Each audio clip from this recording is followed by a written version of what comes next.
Alright, from AMF Deer Valley, we're here for the title matches of today's JBT event. We're picking it up late here in the scratch division, already in the 8th frame, as Aaron Yamamoto has dominated this tournament, but trails right now by 18 pins. Spare working, taking on 5-time champ Ben Canfield. The modern power game from Aaron, 10 pins in the pit right there. He bowled on a pattern 10 feet longer than yesterday. Scores were a little bit lower than yesterday, took minus 66 to make the cut today. It took plus 11 yesterday, so slower scoring pace. And that's reflected in the title match here as Ben's going at a 204 pace, while Aaron still has room to strike out for 216. All ASU bowlers in the Final Four today. Doesn't always happen. This time the college kids showed the rest of our tour how to do it today. Wow. The powerful two-handed delivery doesn't help him out there, as it's kind of a fast 8, I guess. I don't really know exactly what that was there. It was a little high and leaves a 4-7. Carves the lead down to 16.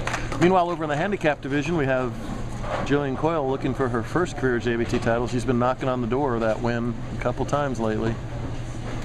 She's taking on Kristen Lee, and she's getting 2 pins a handicap. Kristen has to win by 2 to tie and 3 to win. Kristen, a multi-time champ out of the handicap division, so it's the ladies in handicap and the guys in scratch. It's a nice spare for Ben. Here is Coyle up with a double working in the 6th. A little high that time. Gets a nice break getting the 10 out to only leave that 3-6. Gillian, just one of the flat-out nicest people we have on tour. Win or lose, she is the definition of sportsmanship. That's nice to see at a young age. Ben's a nice guy too, usually. See, there's so many different ways to bowl two-handed. Each one of them is different, just like one-handers are different. Ben, a much taller guy, so that big loping arm swing. It gets through the break point. You see the frustration there. It's been like that all day long. You think you're zeroed in, and then all of a sudden, high one frame, light the next. And that 6 count is all kinds of trouble. 4 more pins of count off the board, and a very choppable spare left at the end of the lane.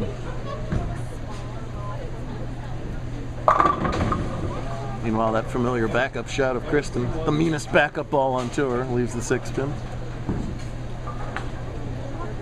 Ben shoots everything two-handed, so he's going to do that here, try and avoid the chop, and yep. You have to make sure carrying that 7, and that leads the 5 to be chopped off in that case.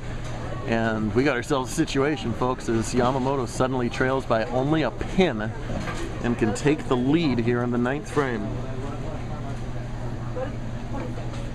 He's been doing it all day long. He was your top seed after 5.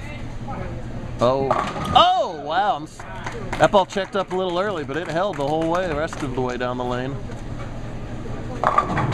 And the lead is Aaron's.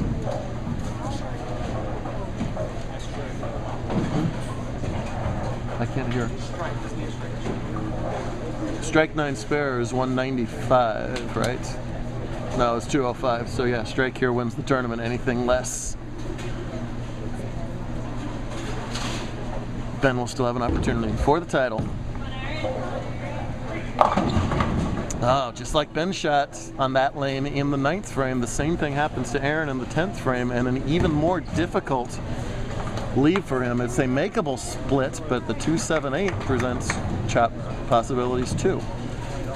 Even if he makes this, Ben will be able to double for the win. 7-2 here puts him at 181, which should make Ben just need a mark for the win. You have to like Ben's chances to mark, although there's no gimmies in this situation, so really a must spare for Aaron.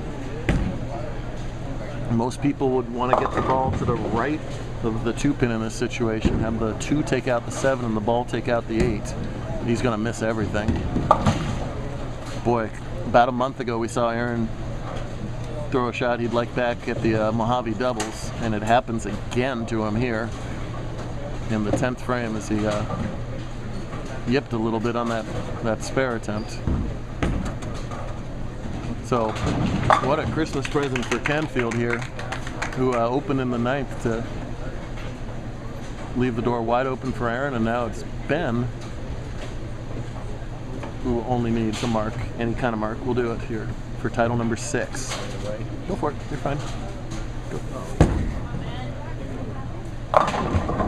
Wow. That ball was laboring the whole way trying to get around the corner there. There's some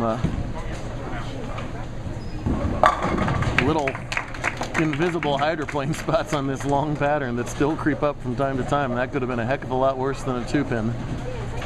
As it is, it's win or lose on this shot. Getting towards the end of the Handicap Division title match 2, we'll have that for you right in part 2. Is Lee right now at a glance is just about all square with Coyle. That should be a good one over there. Slap that out, Kristen. For the title. There we go. Ben ground out his matches. He beat fellow ASU teammate Ryan Klumpers in the semifinal. And by a 180-something to 179 margin, he's going to get away with one here. Tough break for Aaron. He's going to have to mentally rebound from his last 2 title match appearances. We hope he does. But Canfield, who was red hot earlier this season, back in the winner's circle again.